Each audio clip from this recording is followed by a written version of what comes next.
and there was basically two of everything. And ultimately, you both lose. It's a lose-lose. So it was a difficult situation for many years. It was set up for failure, I think, from day one. What could possibly go wrong?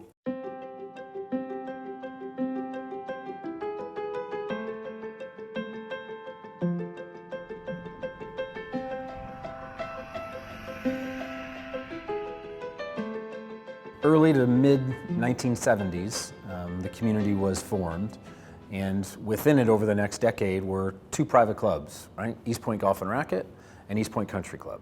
These two country clubs were both competing for the same membership opportunities. So it was a difficult situation for many years.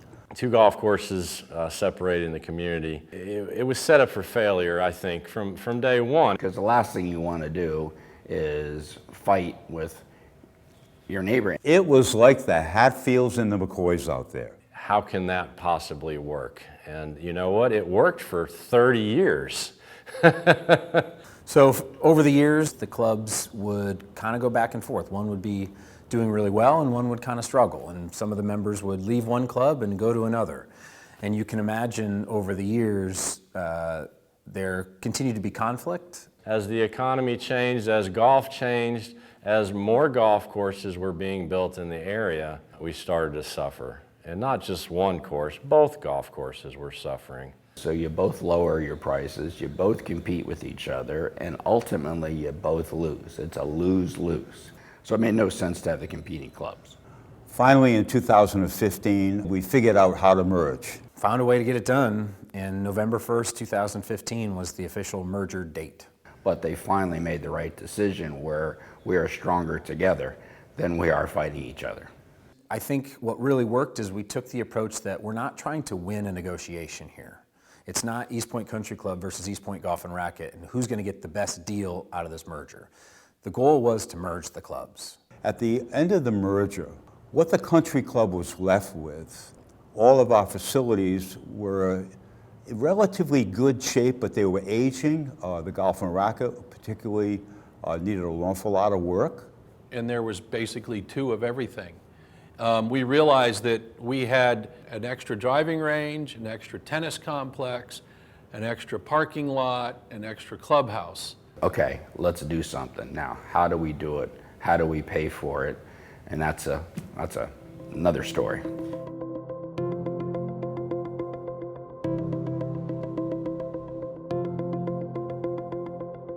For 2 years after the merger, the board looked at, and the long-range planning committee looked at various alternatives. Nothing ever happened, principally because they couldn't figure out how to fund it. And the question came up is, how can we generate some capital? And then we started to develop this plan to take out 25 acres and sell it for real estate to generate the capital in order to make the needed improvements to get new members. Anytime you do this, the first step is the club on board? And do you have the club votes? It's difficult for people to really make clear, sound judgments when they have so much emotion involved in their club, right? And that's the beauty of clubs. It's the best part and it's the hardest part. Over 10 or 12 town hall meetings, the message got across. So at the end of that 2017, we had a vote. And the club membership approved the projects by a 90% margin.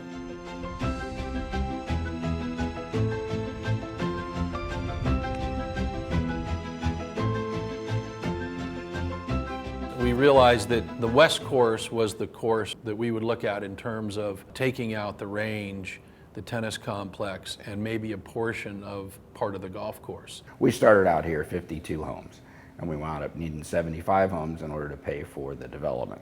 So it really was pretty simple and straightforward in terms of carving out about 25 acres that took in the driving range, which was about 10 acres. The tennis complex was 3 or 4 acres, and then turning the two par 5s, 1 and 9, into par 4s gave us another 4 or 5 acres. So we were able to assemble, along with part of the parking lot, about 25 acres of land that was in a great location, accessible from major roads, very close to I-95, that would be very marketable and in a good place to have an opportunity to get the zoning approved, which is really the big hurdle There's a great demand for residential property in this area, and there's really nowhere for the builders to go. We were in a competition with probably a dozen other companies initially. This is a unique opportunity in what we thought was kind of a diamond in the rough type of opportunity. So we were very, very interested.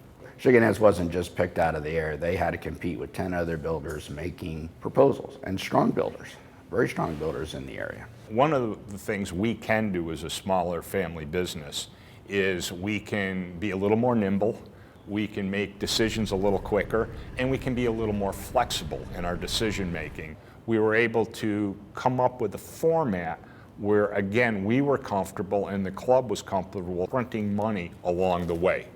So that way they could keep the golf course modifications going, they could use the money for other things they were doing to improve the property, and they can continue with the planning and the plans and the approvals for the new club itself. And the club liked the fact that they would release a substantial amount of money upfront prior to closing to help the club pay for all of these soft costs that are necessary in order to just put the shovels in the ground. It's going to end up that there's going to be well over $8 million of value created here, and that money is going to go to improve the community and build a new club. We are going to construct a new, modern, resort-style recreation center with a 9,000 square foot fitness center, all fully equipped with brand new equipment. Adjacent to that, on the same structure, will be a sports bar and a bistro restaurant overlooking a 10,000 square foot deck with 2 swimming pools, a large jacuzzi, 2 fire pits overlooking the brand new golf holes. To be an absolutely spectacular view. The Lifestyle Center is really born out of the trends that we're seeing more and more clubs and communities go to. We all know that the future is younger families, kids, activities, health, wellness, healthy food, working out, casual. That is where most of the market has gone and what the industry will continue to go. And the other major portion of it was to redesign and reconstruct 3 of our golf holes. The first hole, the 9th hole, and the 18th hole.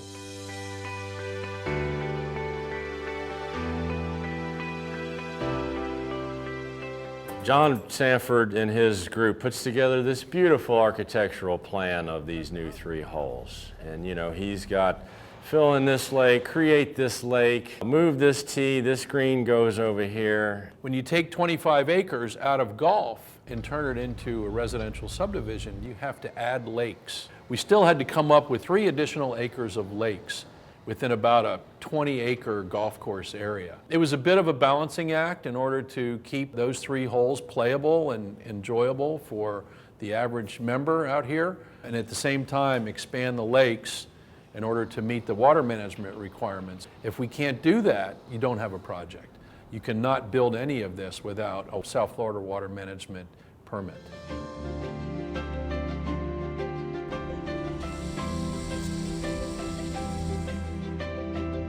What I wanted to do was to get the golf course open as fast as possible, and that meant to get it open in May, we would have to sod. Had we gone with the normal approach of sodding and sprigging the grass, it takes at least 3 months to grow that in. To sod the entire 3 holes is approximately $100,000 more than just to put down seed. It's not only the timing of it. If you use sod, it's a better solution short-term and long-term than seed.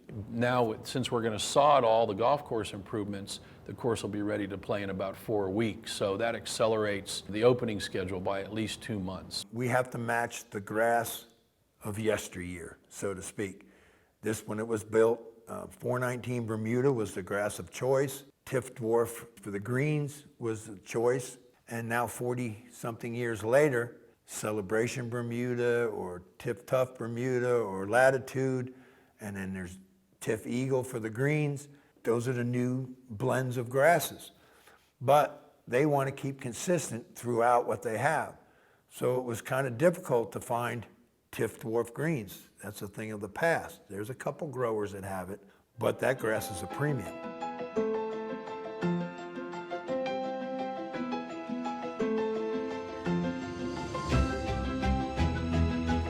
This job is different than others because of out-of-control issues with permits that were basically months and months behind. There's no doubt that there's pressure on this project. I got to really compliment all of them, particularly our members, for their patience. But I didn't want to push the patience button too long. We know the club is anxious to get the golf course back. The hope now is that we'll have the course ready to play before the end of this season. What could possibly go